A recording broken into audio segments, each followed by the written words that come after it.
Gracias por estar hoy acá, como lo habíamos anunciado. Hoy nos corresponde estudiar un poquito más de cerca el Salmo 23, el Salmo que todos conocemos como el Señor es mi pastor. Pero bueno, como lo hacemos siempre, vamos a dar inicio poniéndonos todos en la presencia del Señor para pedirle pues que nos ilumine y que sea su espíritu. Y hoy de manera muy especial la intercesión de María Santísima, nuestra Madre, la que interceda por nosotros para que podamos aprovechar este ratito de encuentro, que a su vez no solamente de aprendizaje, sino también de oración. En el nombre del Padre, del Hijo y del Espíritu Santo. Amén. Te alabamos y te bendecimos, Señor del cielo y de la tierra, por tu infinita bondad, por tu misericordia, porque estás vivo y presente en medio de nosotros. Te damos gracias por el don de la vida, te damos gracias por el don de la fe, te damos gracias por habernos llamado a través del bautismo a pertenecer a esta santa iglesia. Te damos gracias por tu palabra hecha libro, que es lámpara que ilumina siempre nuestros pasos. Que así como la lluvia ha bajado hoy, ha empapado nuestra tierra, así también tu palabra descienda sobre nosotros, empape nuestro corazón, fecunde nuestra vida para producir los frutos que tú quieres de todos y cada uno de nosotros. Te pedimos que nos ilumines, que nos bendigas, que nos acompañes, que envíes tu Espíritu Santo sobre todos y cada uno de nosotros para que entonces en este momento podamos abrir nuestros corazones y llenarnos de tu luz, de tu paz, de tu amor. Te lo pedimos porque tuyo es el reino, tuyo es el poder, tuya es la gloria por los siglos de los siglos. Amén. Bueno, un momentito, por favor. Gracias. Bueno, de nuevo, buenas noches a todos. Permítanme compartir la pantalla para tener entonces el material de hoy.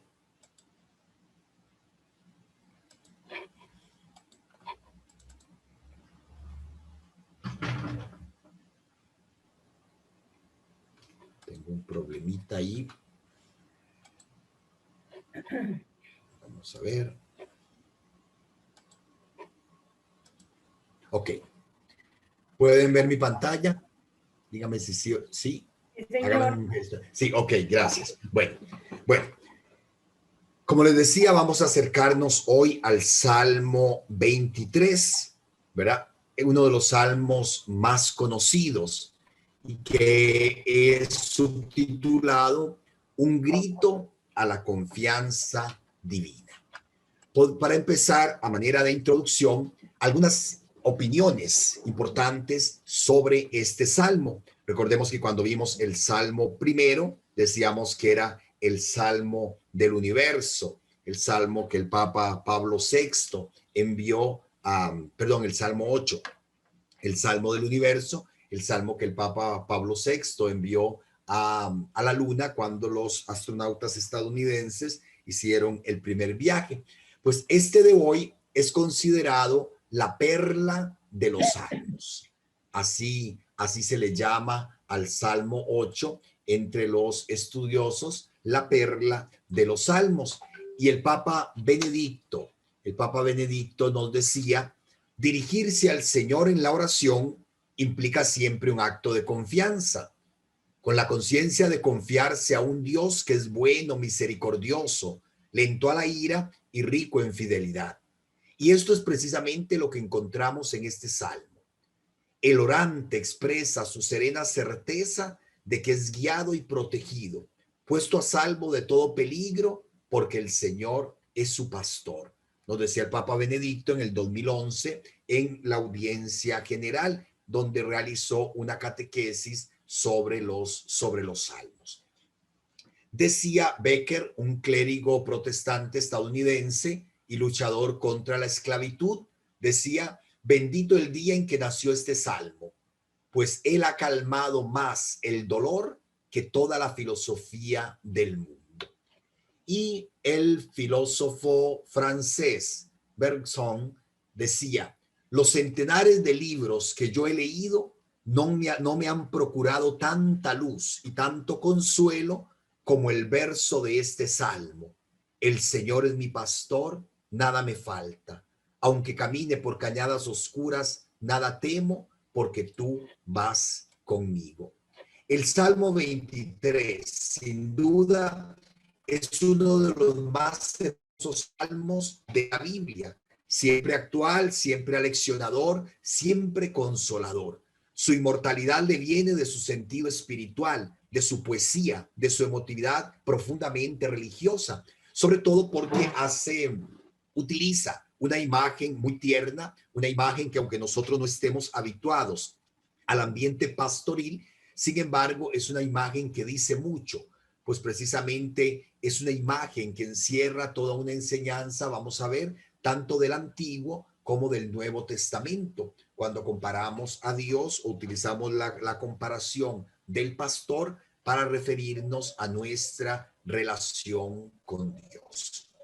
El Salmo 23, el género literario, para la mayoría de los estudiosos es un salmo de confianza o súplica confiada. Así se conoce este tipo de salmos. Y siguiendo las palabras que nos decía anteriormente el Papa Benedicto, si bien toda oración brota de esta actitud de confianza en Dios, y esta confianza es la base de todos los salmos, de todo el salterio, porque es un conjunto de plegarias, encontramos algunas composiciones en donde la razón fundamental o el eje, el tema, digámoslo así, de toda esta composición es la confianza en Dios. Entonces, Gunkel, que fue el que primero estudió todos estos géneros literarios de los salmos, nos decía, son salmos que se basan, expresan de manera directa como eje central, como temática central, la confianza en Dios. Confianza que se supone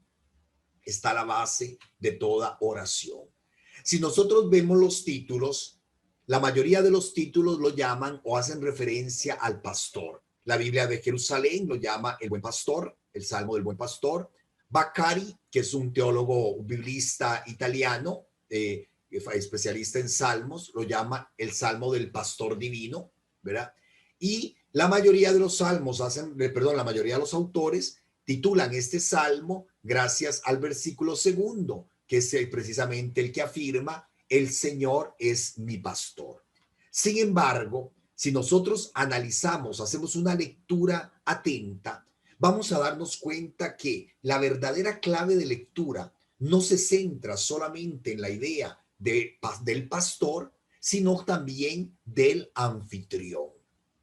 Vamos a ver que hay dos temáticas fuertes, dos comparaciones fuertes en los que redunda todo el salmo. El Señor como pastor, pero también el Señor como anfitrión, que es tal vez uno de los detalles menos conocidos de este salmo, perdónenme la redundancia, tan conocido entre nosotros. Porque si yo les digo a ustedes, vamos a leer el salmo hoy de El Señor es anfitrión, se pierden, ¿verdad? Porque normalmente no lo conocemos así. Nos hemos quedado solo con la primera imagen, la imagen del pastor, pero van a ver que es profundamente muy linda la imagen del Señor como anfitrión. Si nosotros buscamos una estructura del salmo, hoy precisamente esas imágenes a las que hace referencia nos ayuda a dividir el salmo en dos partes.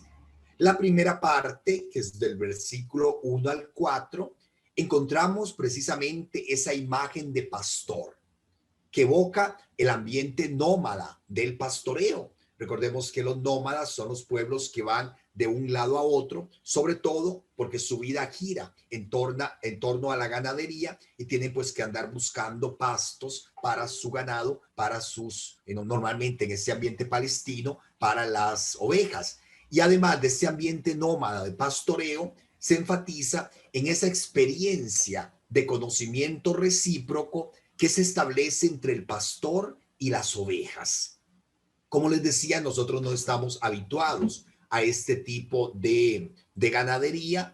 Para nosotros hay otras experiencias más conocidas entre nosotros, precisamente como el ganado mayor que llaman, ¿verdad? Las vacas, los toros, los caballos y estos otro tipo de animales que nosotros criamos y utilizamos, ¿verdad? Pero no estamos tan habituados a esa imagen del pastor y las ovejas, que quien la conoce, quien la practica, sabe que se establece una relación prácticamente de amistad, ¿verdad? Es muy curioso la relación que se da entre el pastor y las ovejas, y la Biblia hace muchas referencias a aquello que dice Jesús, que las ovejas conocen la voz del pastor, que las ovejas no siguen otro pastor. Por ejemplo, es un problema cuando, por ejemplo, digamos, en un rebaño grande, el pastor muere o cambian de pastor, porque cuesta mucho volver a acostumbrar a las ovejas a obedecer, a escuchar otra voz, a reconocer otra voz como la voz de su pastor. Un conocimiento recíproco muy fuerte que se establece entre este tipo de animales y el pastor. La segunda parte, la segunda parte la vamos a encontrar del versículo 5 al versículo 9, donde reconocemos la imagen del anfitrión. Aquí constatamos un cambio de imagen que sobresale. Se nos presenta la imagen del anfitrión. Recordemos, es el que practica la hospitalidad, es aquel que recibe, ¿verdad? Recibe huéspedes, y que en el ambiente palestino, ¿verdad? Sobre todo en la cultura oriental, es muy, muy, muy importante.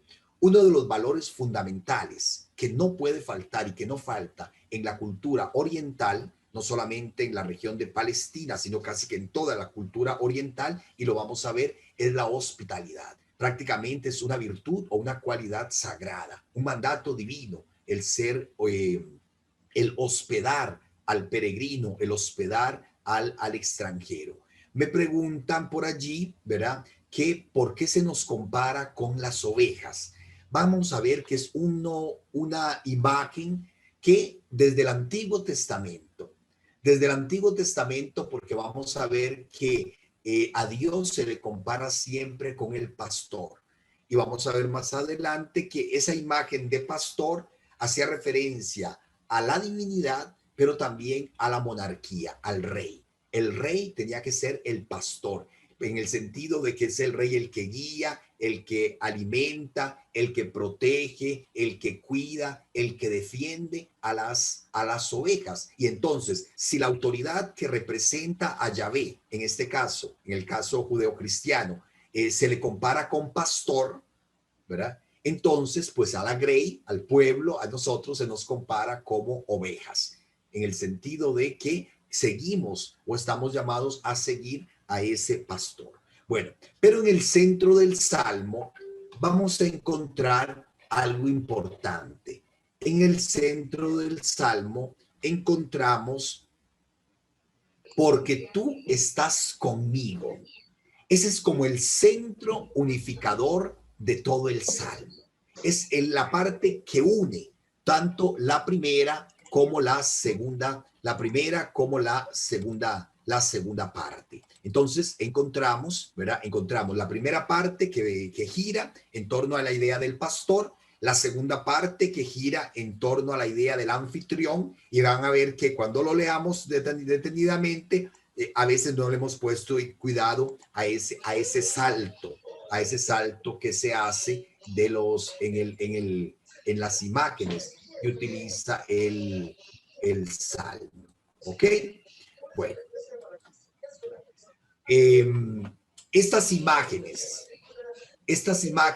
de pastor y anfitrión, ¿verdad? Estas imágenes de pastor y anfitrión las vamos a encontrar en la experiencia del Éxodo. En todas las tradiciones que hablan acerca del Éxodo, vamos a ver reflejadas estas imágenes. Por ejemplo, la idea de que al salir de Egipto, Dios guía a su pueblo por el desierto como un pastor a su rebaño, proveyéndole agua, comida y reposo, incluso defendiéndolo de los enemigos, como sucedió cuando atravesaron el Mar Rojo. Entonces, el éxodo ya, que es el acontecimiento fundante del pueblo de Israel, evoca esta imagen de Dios como pastor. Pero también cuando llegan a la tierra prometida, Yahvé es el Señor, es el anfitrión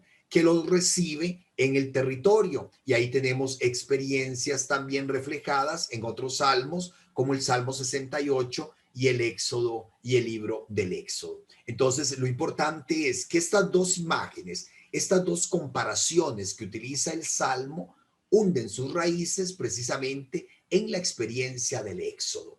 Dios que guía al pueblo de la esclavitud de Egipto a la tierra prometida, que es la tierra de él, que es como si nos llevara o como si llevara al pueblo a su territorio, a su casa. Por eso se le compara con el anfitrión. ¿Ok?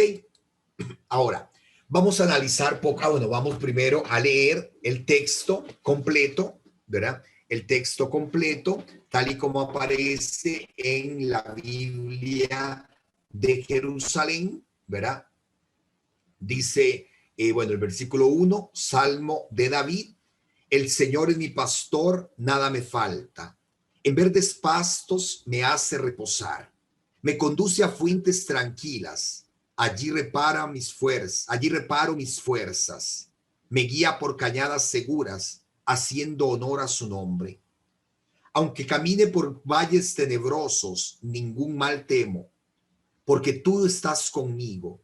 Tu vara y tu cayado me sosiegan. Preparas ante mí una mesa a la vista de mis enemigos. Perfumas mi cabeza, mi copa rebosa. Bondad y amor me acompañarán todos los días de mi vida y habitaré en la casa del Señor un sinfín de días. ¿Ok? Es la traducción que hace el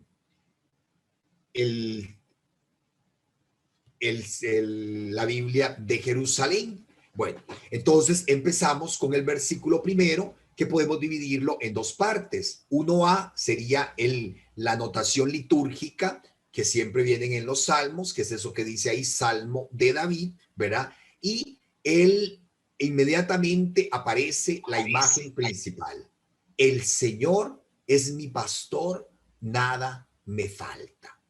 Como les decía, y gracias a la pregunta que me hacía uno de ustedes, ¿verdad? Esta imagen era muy utilizada, ¿verdad? Para aplicarla al rey o a la divinidad, no solamente en el judaísmo, sino también en otras religiones de la zona de Medio Oriente, ¿verdad? El rey es considerado pastor y la divinidad es considerada también como un pastor. Encontramos varios ejemplos, en este caso en la cultura egipcia, donde el dios Ram, ¿verdad? Va guiando también a su pueblo, ¿verdad? Va guiando a Egipto. ¿Ok?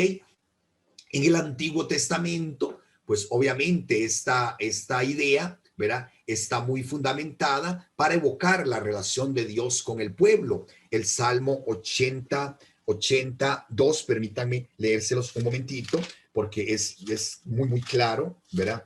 El Salmo 82 dice: escucha, pastor de Israel, que guías a José como a un rebaño.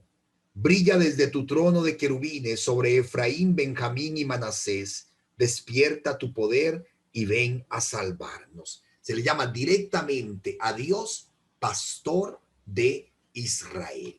Ahora, aquí lo importante en este salmo, ahí tenemos tres elementos que destacar. En primer lugar, vamos a encontrar una confesión de fe. El Señor es mi pastor. El Dios que se reveló en el Sinaí a Moisés, el Dios que le dio a Moisés su nombre, el tetragrama sagrada que traducimos ahí como Yahvé, ¿verdad? Es profesado, es proclamado como el pastor personal del orante. Vean que dice, el Señor es mi pastor. un señorío poderoso, porque utiliza el nombre de Yahvé, pero lleno de bondad, porque precisamente evoca esta relación, ¿verdad?, que expresa la imagen del pastor, una relación de bondad, una relación de cercanía, una relación de intimidad, una relación de cariño, una relación que provee protección vital. Ese término, nada, en hebreo es sumamente fuerte. Hace referencia a todo lo que necesitamos en la vida, ¿verdad? A todo lo que no nos puede faltar, ¿verdad? En el sentido de que nada de lo que yo necesito me falta. ¿Por qué? Porque el Señor es mi pastor. Entonces, vamos a ver en este primer versículo este elemento fundamental, ¿verdad? El elemento fundamental de la relación, una confesión de fe, una relación, ¿verdad?, del poder de bondad y una protección divina. Hay algunos que han estudiado o han querido tratar, ver en el Salmo, pues la relación que se da entre el hombre y los animales. En algunos casos, una relación de hostilidad, ¿verdad? Por ejemplo, cuando el hombre caza un animal o cuando una fiera ataca al hombre. Pero también se da una relación de dominio y amistad, que es lo que conocemos como los animales domesticados, es decir, llevados nuestro domus, a nuestra casa, ¿verdad? Que se hacen parte de nosotros, que en cierta manera, dice alguien por ahí, el animal domesticado en cierto modo es humanizado, no en la tendencia que tenemos hoy de querer tratar a los animales como personas, sino en esa relación de cercanía que se da entre un animal domesticado y un animal, y el hombre, ¿verdad? Aquí se usa la idea de un animal domesticado porque precisamente las ovejas pertenecen a este grupo, ¿verdad? Y entonces se quiere enfocar o se quiere enfatizar precisamente esa relación de cercanía, esa relación de confianza, esa relación de amistad. En verdes praderas me hace reposar, me conduce hacia fuentes tranquilas. Ok, el orante acentúa la bondad del pastor que lo guía de los campos estériles, donde las ovejas no encuentran más que hierbas abrazadas por el sol, a las verdes praderas ideales para el pasto. Atención, no perdamos de vista el contexto geográfico donde se da este salmo. Ahí quise ponerles lo que es un oasis en el desierto. Los que han tenido la experiencia de visitar Tierra Santa, siempre llama la atención cuando uno ve ovejas en el desierto, porque ve las pobres ovejillas ahí buscando cualquier ramita, cualquier brote verde que salga en medio de aquel arenero para alimentarse. Entonces,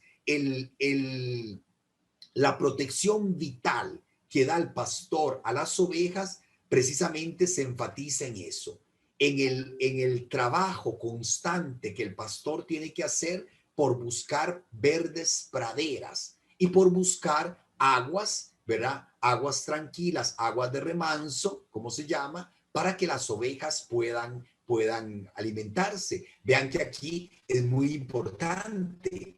¿Por qué aguas de remanso? Son aguas, ¿verdad? Aguas serenas, aguas tranquilas, porque las ovejas no pueden acercarse a un torrente. Por ejemplo, es muy difícil que un grupo de ovejas pueda beber agua en un río caudaloso porque podrían resbalar y las ovejas no nadan. Entonces significaría la muerte. Las aguas torrenciales son un peligro para el ganado. Por eso el salmista habla de fuentes tranquilas, de aguas de remanso, de aguas serenas, como las que se encuentran en algunos oasis de Israel, del desierto de Judá. Esta foto que están ahí, que ustedes ven ahí, es precisamente un oasis en el desierto. Entonces, el versículo 2 enfatiza que Dios manifiesta su protección, que Dios manifiesta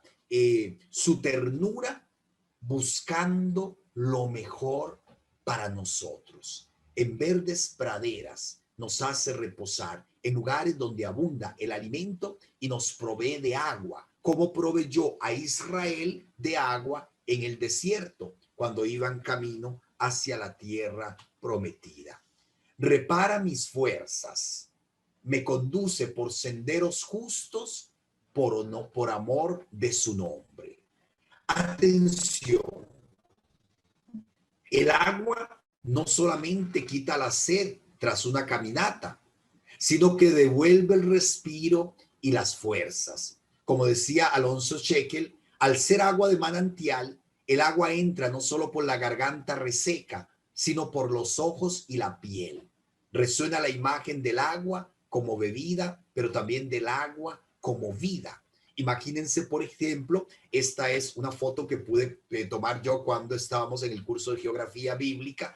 Caminar 4 o 5 horas por ese arenero del desierto de Judá y encontrarse una fuente así, hasta que dan ganas inmediatamente como de tirarse, como de bañarse, ¿verdad? Obviamente está prohibido, no es un balneario, porque el agua la cuidan muchísimo, muchísimo, y eso es un estanque natural que después Israel canaliza para agua potable, pero es una fuente en el desierto. Entonces, el orante reconoce que al brindarle el Señor pastos verdes y agua, recuerda que la experiencia de caminar acompaña a todo hombre en cuanto a ser limitado.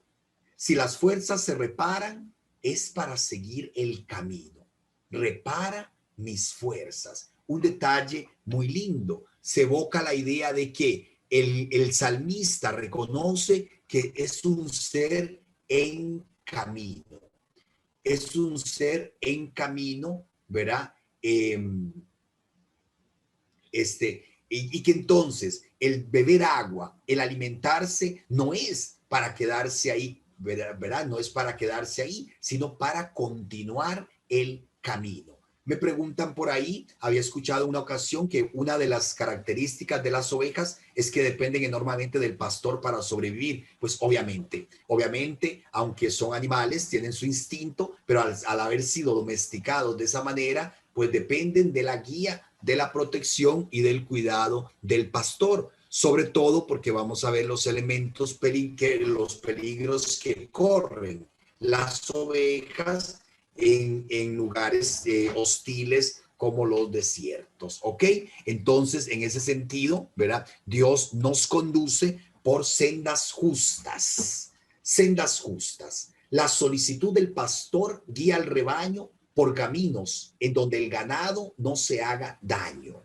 Atención, ¿qué entendemos por sendas justas? El orante está seguro de que el Señor le preservará de toda caída y lo conducirá bajo justicia, es decir, bajo el camino de su voluntad. ¿Verdad? Una senda justa, un camino justo es el camino que nos hace llegar a o cumplir la voluntad de Dios. Entonces, parte del pastoreo que el Señor realiza en nosotros es irnos guiando por el camino justo, por el camino de su voluntad. Ahora, hemos escuchado muchas veces que las ovejas también se pierden, que las ovejas también se descarrían, que las ovejas también terminan yéndose, ¿verdad? Y las parábolas de la oveja perdida, las ovejas se pierden. ¿Por qué? Porque en un momento determinado centran su atención no en la voz ni en las órdenes del pastor, que ahorita vamos a ver cómo está reflejado eso en el Salmo, y que entonces desvían el camino, toman otro camino y terminan perdiéndose. Y una oveja fuera del rebaño es fácilmente presa de alguna fiera, algún animal, ¿verdad? O puede caer en un acantilado, ¿verdad? En fin, tantos peligros que corren.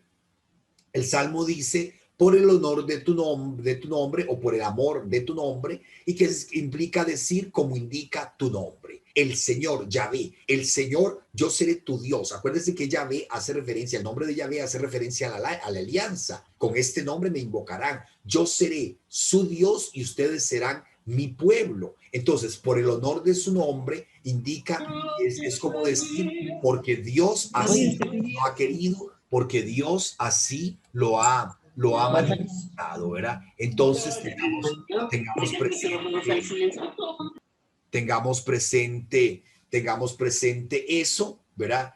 Por el honor de su nombre, es por esa relación que la alianza estableció, o que la alianza establece entre Dios y su pueblo, es que Dios me guía por sendas justas, es que Dios pastorea mi vida, es que Dios me va llevando. Decía, me llama mucho la atención esta cita del Papa Juan Pablo II. Decía el Papa Juan Pablo II en uno de estas catequesis: queridos hermanos y hermanas, también nosotros, como el salmista, si caminamos detrás del pastor bueno, aunque puedan parecer difíciles, tortuosos o largos los senderos de la vida, incluso a menudo en zonas desérticas espiritualmente sin agua o con un sol de racionalismo abrasador, bajo la guía del Señor, debemos estar seguros de que estos son los justos para nosotros y que el Señor nos guía, está siempre cerca de nosotros y que no nos faltará nada. Por eso el salmista puede declarar una tranquilidad y una seguridad, y una seguridad sin dudas ni preocupaciones. Dios nos va guiando por caminos justos. Y como dice el Papa, si nosotros seguimos al pastor, si nosotros escuchamos la voz del pastor, aún las sendas más tortuosas, aún las sendas más difíciles, son sendas justas, porque Dios nos va guiando. Porque lo importante no es el camino por donde andemos, lo importante es a quién estamos siguiendo en el camino.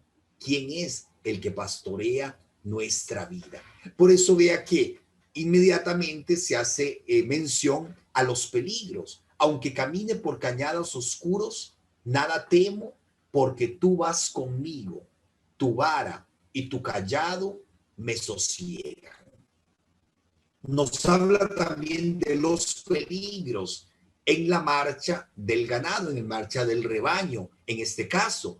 Una vez que se recuperan las fuerzas por el agua y los verdes pastos, se puede reemprender el camino, se debe reemprender el camino en búsqueda de las verdes praderas y las aguas de remanso. Se tiene que atravesar por oscuras quebradas, que es lo que llaman valles oscuros, valles de muerte, en el fondo del valle con sus oscuridades y sus peligros. Atención, hay que tener cuidado cuando nosotros escuchamos la palabra valle en la Biblia, porque para nosotros el valle es una planicie rodeada de montañas, como decir el Valle Central o el Valle del Guarco, donde vivimos, o el Valle de Ujarrás. Pero valle para ellos es donde confluyen dos pendientes.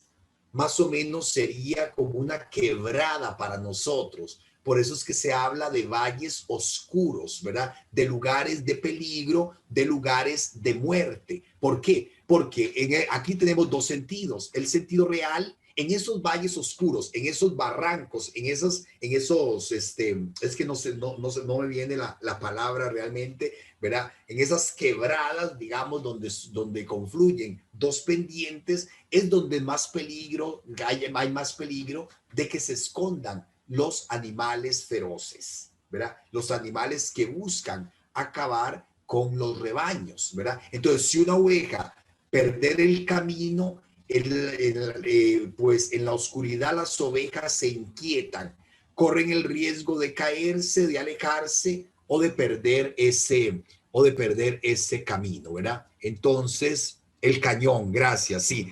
Para ellos, valle sería como un cañón, ¿verdad? Como un cañón donde convergen dos montañas, ¿verdad? Siempre pienso, por ejemplo, en aquella hondura tan grande, camino a Juan Viñas, ¿verdad? Lo que llaman Quebrada Honda. Eso en Tierra Santa sería un valle, ¿verdad? Para que entonces no nos confundamos cuando leemos la palabra valle, ¿verdad? Jerusalén está rodeada de dos valles, ¿verdad? Uno que es donde está el monte Sión y el monte de los olivos, ¿verdad? El valle del Cedrón, y el otro lado, se me olvida el nombre del otro valle. Bueno, entonces, en un sentido real, las cañadas oscuras, ¿verdad? Pues representan eso, lugares que son un peligro real para las ovejas. Pero en sentido figurado, ¿verdad? El salmista sabe que el camino de todos los días lo lleva a atravesar caminos de peligro, de sufrimiento, de dudas, de ambigüedades,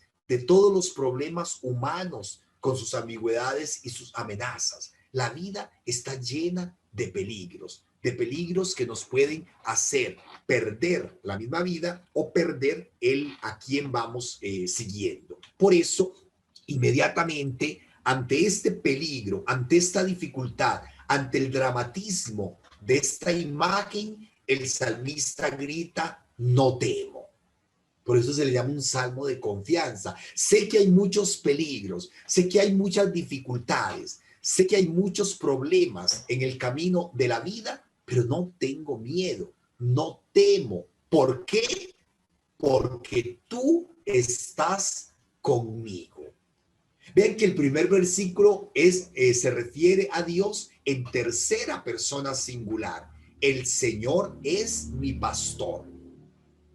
Pero aquí, cuando llega la explosión de confianza más grande, no dice porque Yahvé está conmigo, no, sino que insiste porque tú estás conmigo. Obviamente, esta segunda persona en singular, este pronombre personal, está referido a Dios, porque Yahvé está conmigo, pero no es lo mismo decir porque el Señor está conmigo a decir porque tú estás conmigo. Estoy ratificando la cercanía, la confianza, la relación íntima que hay entre mi yo y el tú de la otra persona que está al frente, que en este caso es Dios. Ahora, este grito genuino de confianza se manifiesta a través de los instrumentos que utiliza el pastor, porque tú estás conmigo, tu vara y tu callado me sosiegan. Atención, tenemos que distinguir, nosotros hubiéramos dicho, tu chilillo y tu bastón está, porque tú estás conmigo, tu vara y tu callado me sosiegan, ¿verdad? Me protegen. Tu chilillo y tu bastón me sosiegan. Hay que distinguir, ahí traté de buscar un elemento, obviamente pues esos son muy decorativos, ¿verdad? Son de museo, ¿verdad? La vara sería más o menos como el chilillo, ¿verdad? Que es un chilillo para defensa, ¿verdad? Nunca es el chilillo para castigar las ovejas, sino que es el chilillo como un arma de defensa para atacar si algún animal o alguna persona viene a dañar o atacar a las ovejas. ¿Verdad? La vara es un arma de defensa y el callado, ¿verdad? Es el bastón, ¿verdad? Es el bastón, ¿verdad? De ahí, por ejemplo, es donde viene el uso del báculo del obispo, ¿verdad? Que es el callado del pastor, ¿verdad? Que se utiliza, atención, hay un elemento que tal vez para nosotros es poco desconocido, ¿verdad? El callado sirve para marcar el camino. Si las ovejas pasan por valles oscuros y no pueden ver la persona del pastor, cuando el pastor va golpeando el piso o el suelo con el callado, eso sirve de guía a las ovejas, ¿verdad? Sirve de guía a las ovejas. Entonces, vea que es un instrumento para despabilar si alguna oveja trata como de desviarse o anda media dormilenta, el callado sirve para desvelar a las que se quedan rezagadas, ¿verdad? Pero también al golpear el terreno señala la presencia del pastor, ¿verdad? La presencia tranquilizante. Aunque no lo vea, oigo su callado, él está cerca. Tu vara y tu callado me sosiegan.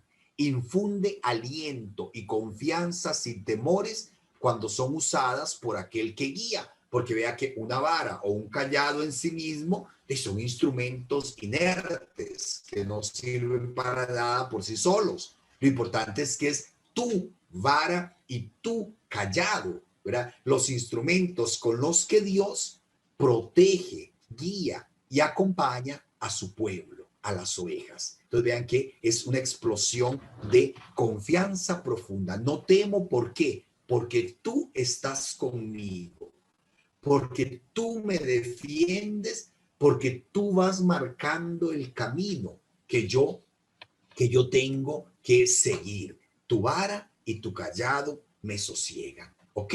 Ahora, pasamos a la segunda imagen. La imagen del anfitrión, del huésped y el anfitrión.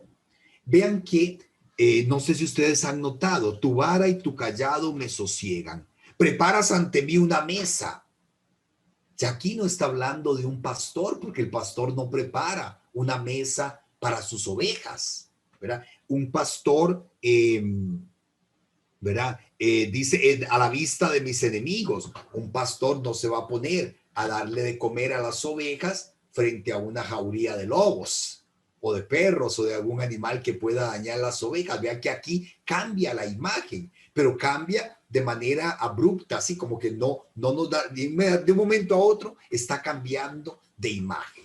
Ahora, para captar el verdadero sentido de esta parte, tenemos que recordar la importancia de la hospitalidad en la cultura nómada, ¿verdad? En la cultura nómada, que son los que andan, los pueblos que se dedicaban a pastorear los rebaños. Y aunque el pueblo esté sedentarizado, ¿verdad? Al tener ovejas, tenía que seguir practicando la vida nómada. Recuerden cuando cuando el profeta Samuel llega a buscar a los hijos de Jesé para ungir rey. ¿Qué dice el padre? ¿Qué dice Jesé? Cuando el profeta le pregunta, ¿dónde están tus hijos? Andan guiando las ovejas, andan pastoreando las ovejas. Y por eso entonces envían a David, al chiquillo, a buscarlo, a llamarlo, pero no sabía exactamente dónde andaban, porque ya tenían que dirigirse y no era que iban hoy, ¿verdad? Alimentaban a las ovejas ahí, regresaban otra vez a su lugar, no, en temporadas del año, en temporadas de pastos verdes, pues se lleva las ovejas, pueden estar ahí una semana o un mes, depende del tipo de pastos que haya, después se trasladan a otro lugar, después a otro, y ya cuando viene la época en que no hay pastos, pues tienen que regresar a sus casas, ¿verdad? A sus corrales. Entonces, ahora, la hospitalidad en la cultura nómada, ¿verdad? Es fundamental. Aquí vamos a entender, ¿verdad? Que fuera de la rueda de la tienda del beduino se extiende el desierto o la estepa devoradora de hombres. Atención, imagínense una gran extensión de desierto, donde lo único que vamos a encontrar es una tienda de beduino o un grupo de tiendas de una pequeña tribu, ¿verdad? Nómada, de una pequeña familia que se dedica al pastoreo. Un hombre fuera de ese círculo, de esa tienda del beduino, prácticamente está destinado a la muerte. Si en el grupo familiar ocurriera un problema y alguna persona es expulsada de ese círculo, es echado de las tiendas, prácticamente es condenarlo a muerte, ¿verdad? ¿Por qué? Porque difícilmente va a sobrevivir solo en el desierto. Ahora, si una persona es echada, ¿verdad? A no ser que otro lo reciba, si otro lo recibe, ¿verdad? Esa hospitalidad se llama asilo. Como cuando a alguien lo expulsan de un país y el país le da lo que llamamos asilo político. Lo hospeda aquí, le da asilo político. Entonces, aquí es muy importante que entendamos esto para captar el sentido del salmo. Podemos contemplar este salmo a uno de esos fugitivos que se acogen al derecho de hospitalidad o de asilo. Recordemos que muchas veces se puede expulsar a una persona, no necesariamente porque sea mala, no necesariamente porque haya hecho algo mal. ¿Cuántas personas son expulsadas de un país por decir la verdad? Los exilian, ¿verdad? O por luchar por la justicia. Normalmente nosotros sabemos mucho de eso por la cantidad de personas que llegan a nuestro país, porque no son, pero en sí no es porque han hecho algo malo, porque los persigue la justicia de sus países, sino simple y sencillamente porque tienen que emigrar, ¿verdad? Tienen que emigrar ante un peligro. Entonces, podemos contemplar el Salmo como si se tratara de esos fugitivos que piden asilo, que se acogen al derecho de hospitalidad, ¿verdad? También sucedía en Israel, ¿verdad? Que los perseguidos, a quienes se les concedía una protección y hospitalidad en el templo, la casa de Yahvé. Es una costumbre que había en Israel antiguo. Si a mí me estaba persiguiendo algo y yo lograba entrar al templo, absolutamente nadie podía tocarme, porque al entrar yo al templo, es Yahvé, es el Señor del templo, el dueño del templo, el que me está dando asilo, el que me está protegiendo. Y si yo entraba al templo en calidad de fugitivo, buscando asilo, participaba en el sacrificio del banquete, ¿verdad? Entonces, vamos a tener estas ideas ahí en el trasfondo para poder leer esta segunda imagen del Salmo.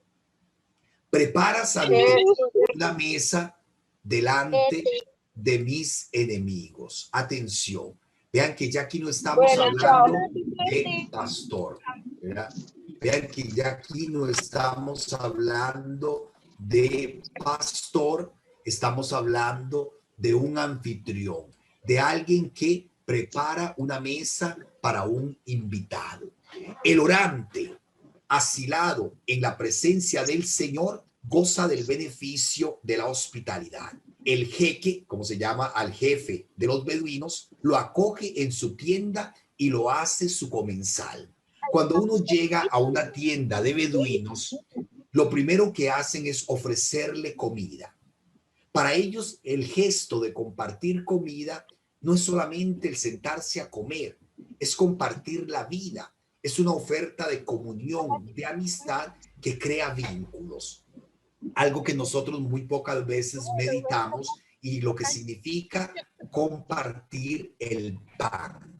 Por ejemplo, en este momento, imaginémonos que yo invito, ¿verdad? Yo invito, por ejemplo, a Mari, a Iris, a doña Rita y a doña Ruth a comerme a comernos juntos una bolla de pan casero que mi mamá hizo esta mañana. Entonces, al estar comiendo los cuatro del mismo pan, lo agarramos, lo partimos, lo comemos. Al estar comiendo los cuatro del mismo pan, ¿qué significa?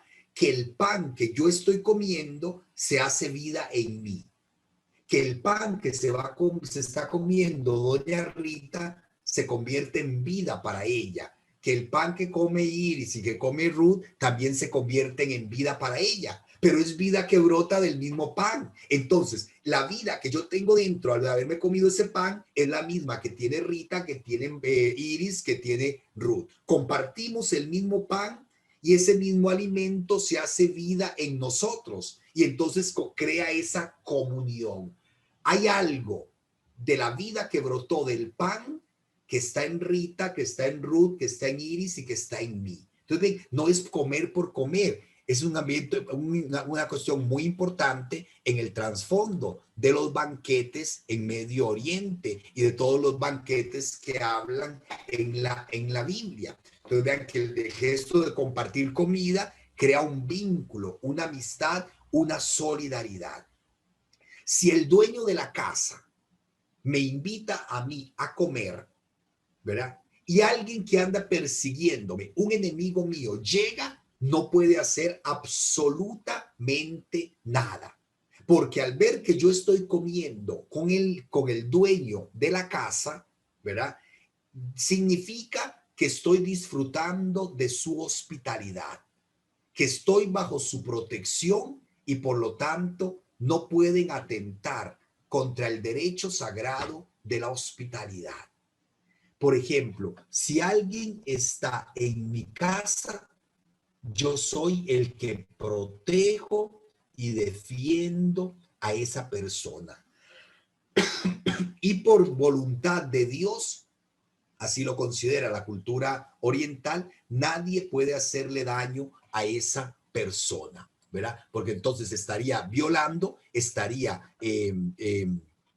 abusando de ese derecho de hospitalidad, ¿verdad? Ok, entonces, Andreita, ya vamos a eso, ya te respondo la pregunta, ¿verdad? Los enemigos se detienen a la tienda de la puerta, por eso preparas ante mí una mesa delante de mis enemigos. Hermanos, yo no sé ustedes, pero si no fuera esta explicación, yo no sé cómo explicar este texto. ¿Quién puede preparar una mesa delante de enemigos? Si el enemigo puede entrar y matarme ahí mismo, si para eso me anda buscando, más aprovecharse de ese momento de debilidad que yo estoy goloso ahí comiendo en una mesa. Si alguien quiere hacerme daño, ese sería el lugar más oportuno para hacerlo. Pero en esta cultura oriental de la hospitalidad, si yo estoy sentado a la mesa con alguien, estoy disfrutando de su hospitalidad, estoy disfrutando de su solidaridad, de su comunión, y nadie puede hacerme daño.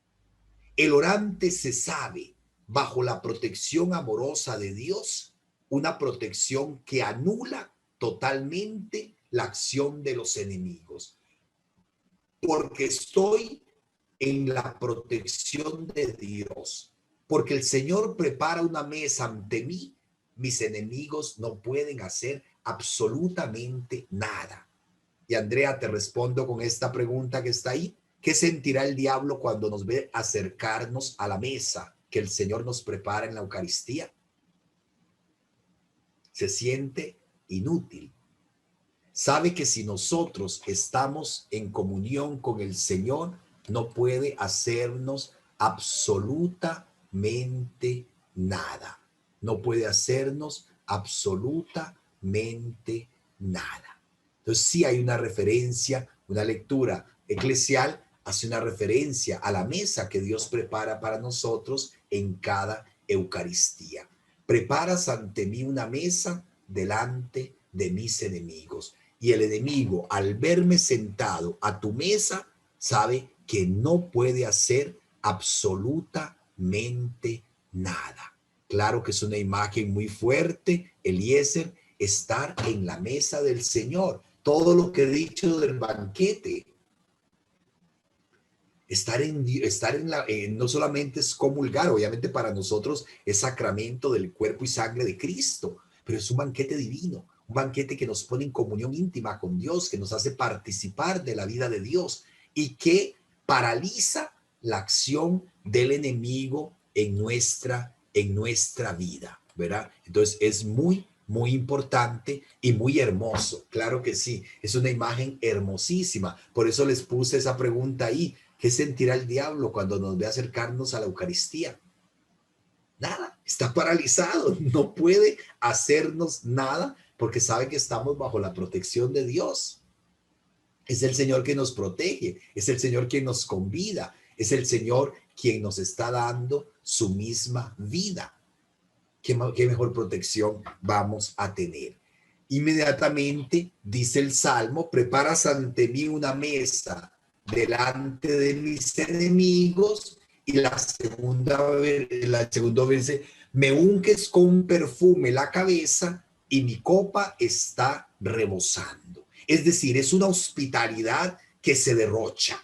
En la cultura oriental, ¿verdad? El perfume es símbolo de alegría. Ungir con perfume es despertar aire de fiesta y de protección, ¿verdad? Y de protección, ¿verdad? Eh, cuando llegué a tu casa, Simón, no me lavaste los pies, ella me los está lavando. No me ungiste con perfume, ella me los está ungiendo y secando con su cabellera, ¿verdad?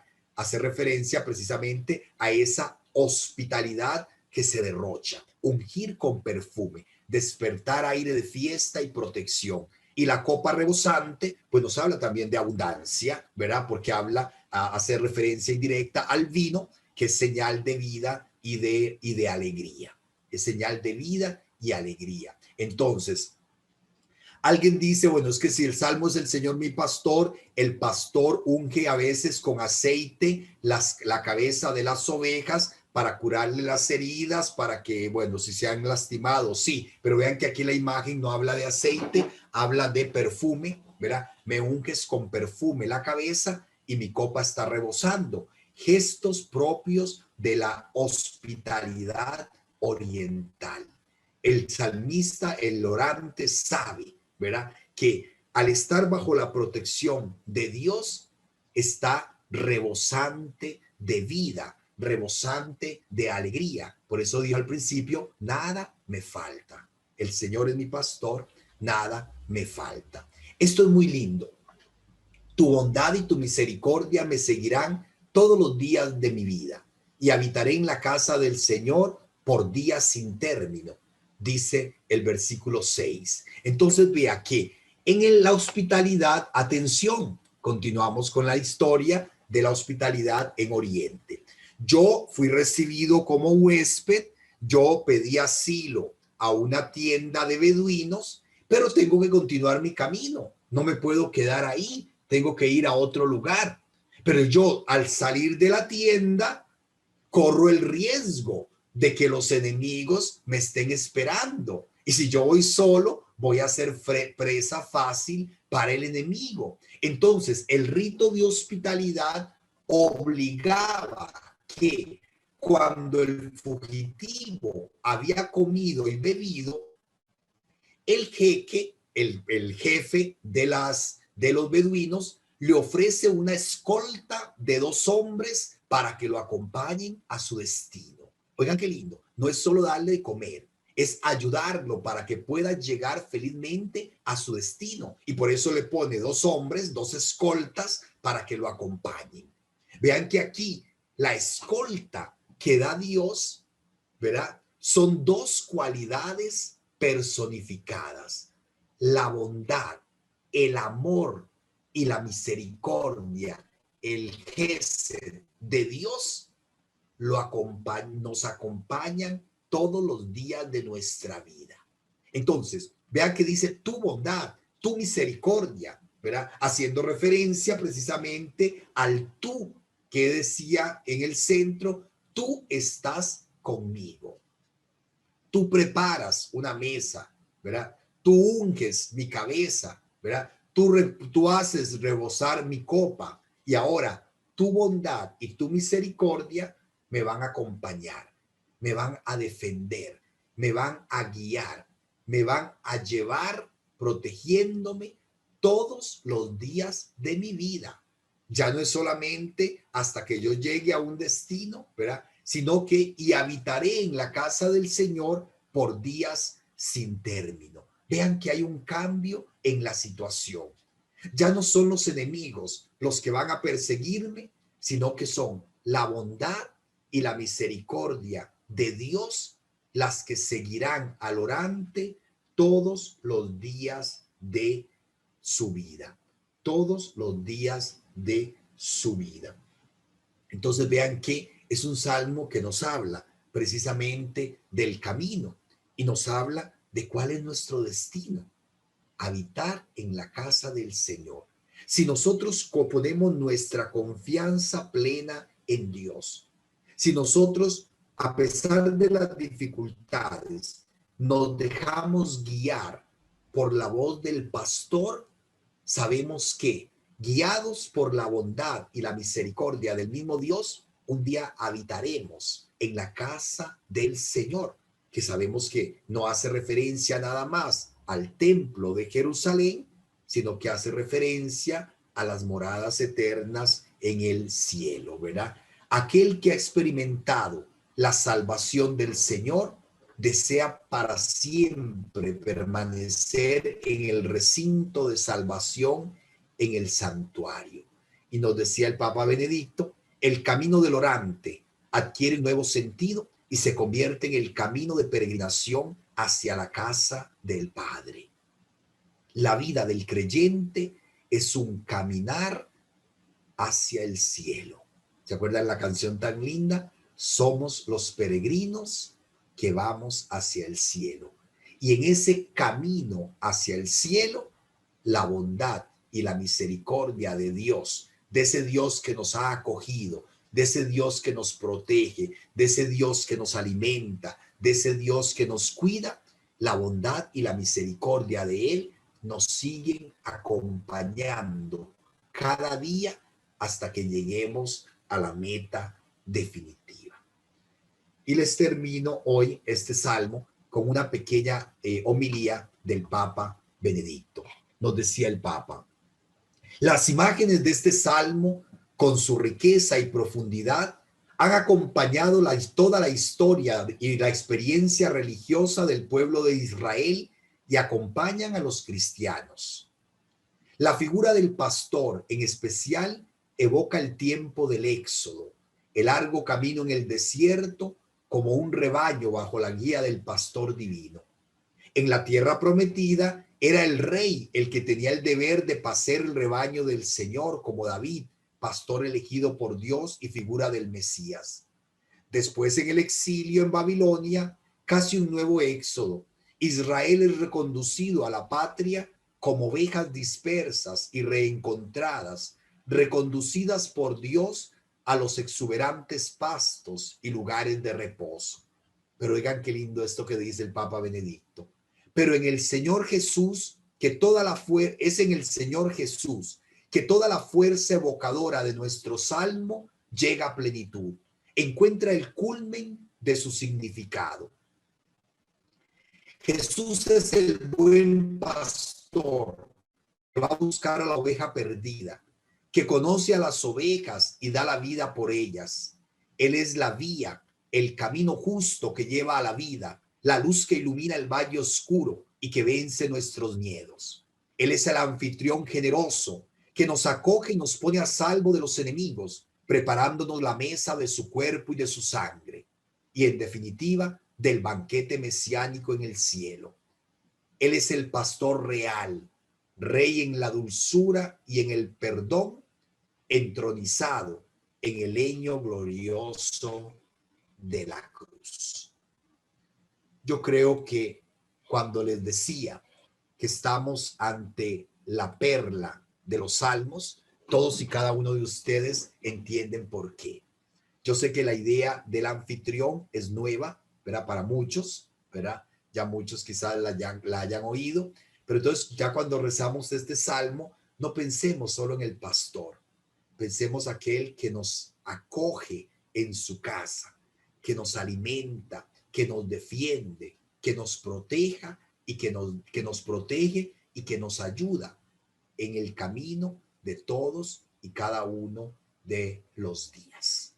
Un salmo definitivamente precioso, un salmo que todos conocemos, que todos podemos cantar, porque casi que es una de las melodías más lindas que tenemos en el rito, en nuestro rito católico, ¿verdad? El Señor, eres mi pastor, oh Señor, nada me faltará si me llevas tú, ¿verdad? Yo creo que, y espero que cada uno de ustedes disfrute de este salmo, un salmo que rezamos en todo momento, que se nos invita a rezar en todo momento, en los momentos de alegría, pero sobre todo cuando nos toca atravesar esas cañadas oscuras, esos valles oscuros, esas sombras de muerte, esos temores que siempre nos acompañan uno y otro día en el camino de todos los días. ¿Quién de nosotros quién de nosotros no tiene problemas? ¿Quién de nosotros no atraviesa dificultades? Todos, pero vivimos en la confianza de que nuestra vida está en manos de Dios, de ese Dios que es pastor, de ese Dios que es anfitrión, ¿verdad? De ese Dios que sí puede decirse que el Salmo resume toda esa acción misericordiosa del Padre y nos prepara a la vida eterna. Nos conduce en esta vida sabiendo que esta vida nos lleva hacia la vida plena. Podemos activar los micrófonos por si alguien quiere añadir algo, por si alguien quiere compartirnos qué le llamó más la atención o algo que quieran compartir con toda libertad. ¿Ok? Si no, pregunto. Están en silencio. Doña Rita, hay que aprender el micrófono. De ahora en adelante, Sí, don Carlos, siga. sí, gracias. De ahora en adelante, leer el Salmo 23, ya tiene uno más conciencia de lo que está leyendo. Sí, porque siempre nos quedamos con el Señor es mi pastor. Sí. Pero también esa imagen de anfitrión es preciosa. Sí, claro, claro. Sí, tiene todo el significado. Una belleza. Muy bien, bueno. Ojalá que de verdad. Recordemos que hoy, ¿verdad? Yo, aunque les compartimos todos los apuntes y todo eso, lo importante es lo que nos queda en el corazón, ¿verdad? Y saber que salmos que veníamos rezando de una manera, pues ya se nos cambia un poquito la perspectiva y se nos enriquece la forma de acercarnos a él, ¿verdad? Bueno, es lo que tenía para hoy, ¿verdad? Para hoy, si Dios lo permite, de hoy en 8 días, ¿verdad? De hoy en 8 días quiero compartir con ustedes, déjenme revisar, el Salmo 121. 121 en las Biblias o 120 en la liturgia. Es el que dice, levanto mis ojos a los montes. ¿De dónde vendrá mi auxilio? Mi auxilio viene del Señor que hizo el cielo y la tierra. Entonces, ese es el salmo que vamos a estudiar. Van a ver que es un salmo muy lindo. Otro género literario diferente, porque de una vez les digo, es un salmo de peregrinación. Los salmos de subida, ¿se acuerdan que los mencioné? Los salmos que la gente cantaba cuando iban peregrinando hacia Jerusalén. Entonces, para de hoy en 8, si Dios lo permite, por favor, pueden rezar estos días ese Salmo 121. Alzo mis ojos a los montes, ¿de dónde me vendrá el auxilio? El auxilio viene del Señor que hizo el cielo y la tierra.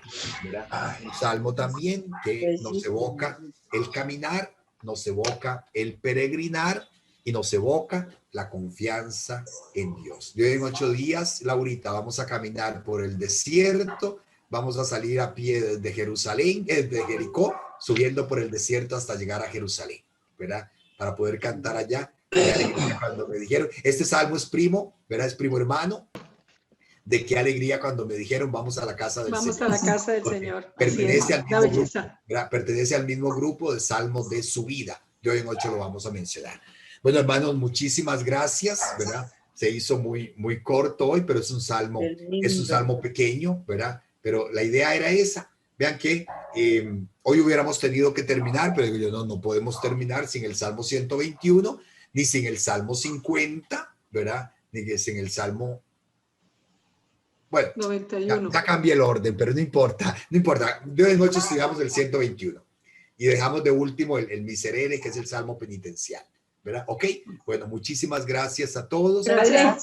Les doy la bendición, ¿verdad? Gracias. Les doy la bendición y igual ya mañana les comparto, ¿verdad? Les comparto el material escrito, la presentación y también pues la gente, los encargados, los representantes del INSA les compartirán el video como se ha venido haciendo estos días.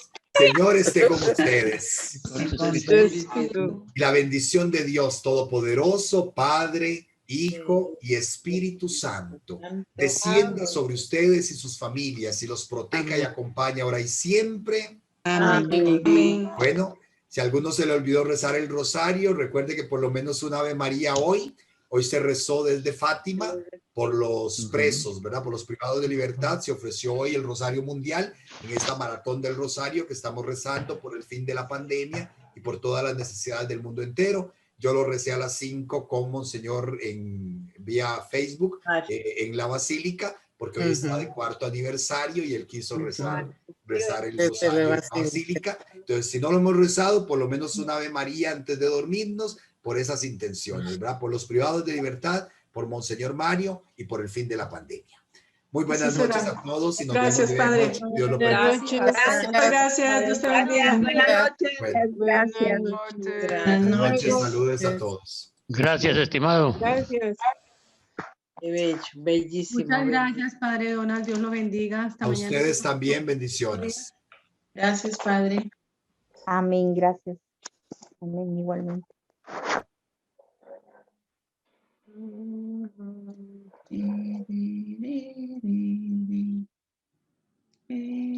Pablo. Ya me hicieron todo.